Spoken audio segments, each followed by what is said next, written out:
दुई संखी बिलेई कहानी।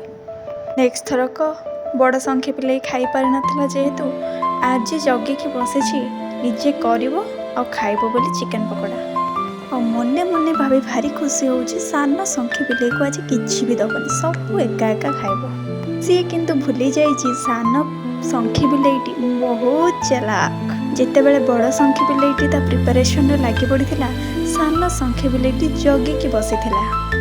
खाली बाँरे ही होता है सान संखी बिलेईटी केमिति बड़ संखी बिलेईटी कंप्लीट करिवो और सान संखी बिलेईटी खाइबो। बड़ संखी बिलेईटी सान संखी बिलेईर चालटा को जानी पारला। बड़ संखी बिलेईटी विचार कला कौन पाई खालीटारे से खाइबो ताको भी काम रे लगेई देबी।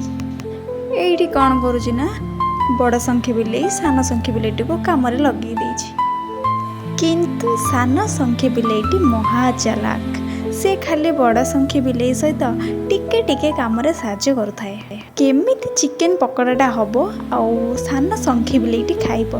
बड़ संखी बिलेई जेते जहा चेष्टा कले भी जेते अटकेबा को चाहिले भी सान संखी बिलेई को खाइबा को न दबारु बड़ संखी बिलेईर सब चाल गुड़ाक विफल हो गला।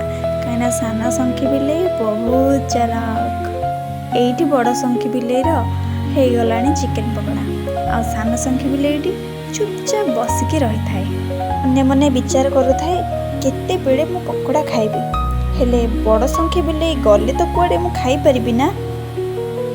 साहाଯ୍य करबा बहाना रे बड़ संखी बिलेई पाखकु आसिकी बसिला आ प्लेटटा को धरिकी ठिया गला बड़ संखी बिलेई को साहाଯ୍य करबा बोली। किंतु बड़ संखी बिलेई जानी पारलानी सान संखी बिलेईर चाल को। सान संखी बिलेईटी बहुत चालाक पड़ी सबु जांक पकोड़ा को खाइबा पई बसिथिला। किंतु बड़ संखी बिलेईटी कुआडे छाड़ी के जिबा पई नाराज थिला। सेई टाइम रे बिलेई कपाळ को सिक्का छिंडिला परी गधिया मौसांक फोन आसीगला बड़ संखी बिलेई पाखकु। सेउठु कौन जे बड़ संखी बिलेई चली गला कथा हबा पईका गधिया मौसांक सहित। तापरे तो सान संखी बिलेई सबु जांक पकोड़ा खाइबा पई बसी पड़िछि।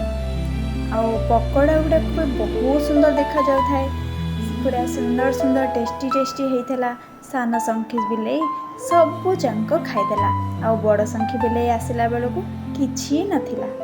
बिचरा बड़ संखी बिलेईटी आज भी निराश होइकी रहियाकु पड़े। आपण माननकु संखी बिलेईर कहानी केमति लागुछि मते कमेंट करिके निहाती जणाइबे।